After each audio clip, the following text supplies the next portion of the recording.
তো 2 দিনে বাংলাদেশে কি ঘটেছে আমরা দেখেছি। ঠিক পাকিস্তানি হানাদার বাহিনী যেভাবে পরাজিত হওয়ার আভাস পেয়ে এদেশকে মেধাহীন করতে চেয়েছিল, ঠিক একইভাবে 2024-এর যে পরাজিত শক্তি, ফ্যাসিস্ট শক্তি, তারা পরাজিত হওয়ার পর এদেশকে নেতৃত্বহীন করার জন্য আমাদের জুলাই গণ অভ্যুত্থানের নেতৃত্বদেরকে টার্গেট করছে।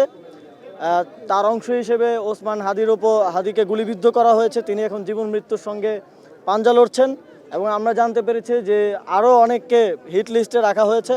আমরা স্পষ্টভাবে বলতে চাই, 71-এ যেমন হানাদার বাহিনীর এবং তাদের দেশীয় দোসরদের ষড়যন্ত্র সফল হয়নি, ঠিক একইভাবে এবারেও পরাজিত ফ্যাসিবাদের দোসরদের কোনো ধরনের ষড়যন্ত্র সফল হবে না। বাংলাদেশ উত্তরোত্তর সফলতার দিকে এগিয়ে যাবে।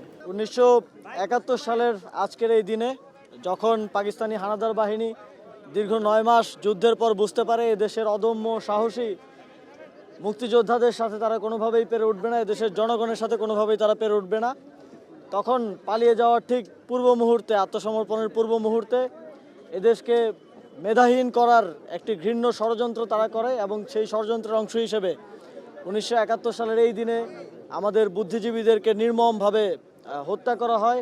সে সময়কার প্রখ্যাত অধ্যাপক থেকে শুরু করে সাহিত্যিক, কবি থেকে শুরু করে ইন্টেলেকচুয়ালদেরকে হত্যা করে বাংলাদেশকে মেধান শূন্য করার এক ধরনের ষড়যন্ত্র সে সময় পাকিস্তানি বাহিনী, হানাদার বাহিনী এবং তাদের এদেশীয় দোসররা করেন এবং সেই থেকে এই দিনটিকে আমরা শ্রদ্ধার সাথে পালন করে আসছি। তারই একটি অংশ হিসেবে আজকে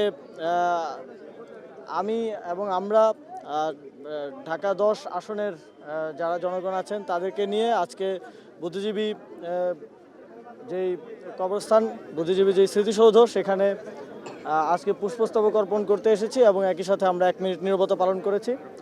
স্বাধীনতার 54 বছর পর যখন স্বাধীনতা যুদ্ধে আমাদের এদেশে সাহসী বীররা ঝাঁপিয়ে পড়েছিলেন, তারা যেই প্রত্যাশার জায়গা থেকে ঝাঁপিয়ে পড়েছিলেন সেখান থেকে প্রাপ্তির পরিমাণটা অনেক কম।